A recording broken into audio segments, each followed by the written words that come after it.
The Russian equivalent of Cape Canaveral is called Star City. Until recently, it was closed to outsiders and jealously guarded its outer space secrets. But in the wake of Glasnost, a sightings investigative team was invited to Star City. And when we got there, the first cosmonaut we spoke with told us that he had just had an encounter with a UFO.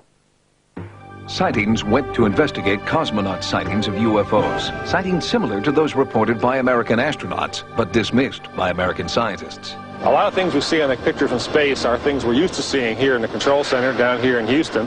They're ordinary events that surround the spaceship. Pieces coming off, water dumps, pieces of ice, insulation. They're just little pieces 10, maybe 20 feet away from the camera. But within the Soviet space program, cosmonauts insist that they have seen more than just floating scraps of space junk. I think that we are not alone in the universe. I believe that someone or something of extraterrestrial origin has visited Earth. In April of 1979, cosmonaut Viktor Afanasyev lifted off from Star City to dock with the Soviet Soyuz 6 space station. But while en route, something strange happened. Cosmonaut Afanasyev saw an unidentified object turn toward his craft and begin tailing it through space. It followed us during half of our orbit. We observed it on the light side, and when we entered the shadow side, it disappeared completely. It was an engineering structure made from some type of metal, approximately 40 meters long with inner holes. The object was narrow here and wider here, and inside there were openings. Some places had projections like small wings. The object stayed very close to us. We photographed it, and our photos showed it to be 23 to 28 meters away. In addition to photographing the UFO, Afanasyev continually reported back to Mission Control about the craft's size, its shape, and position. When the cosmonaut returned to Earth, he was debriefed, told never to reveal what he knew, and had his cameras and film confiscated.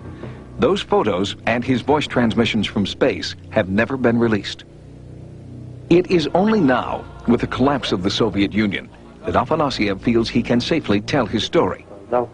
It is still classified as a UFO because we have yet to identify the object. Spaceflight itself broadens your horizons to the point which you kind of open up to possibilities. Dr. Story Musgrave is a veteran of 5 American shuttle missions who has seen and photographed several unidentified flying objects in space. Dr. Musgrave does not believe they are craft from another planet. On 2 of my missions, and I still don't have an answer, I have seen a snake out there, 6, 7, 8 feet long.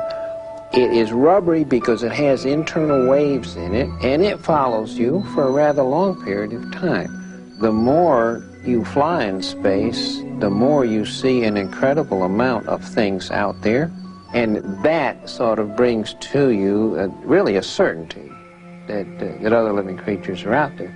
Some incredibly primitive, more primitive, some just proteins coming together, amino acids, and some just single cellular organisms, and other civilizations have been around for a million years that are doing unimaginable kinds of things. Cosmonaut Afanasyev believes that the UFO he sighted and photographed in 1979 was evidence of just this kind of distant, superintelligent civilization.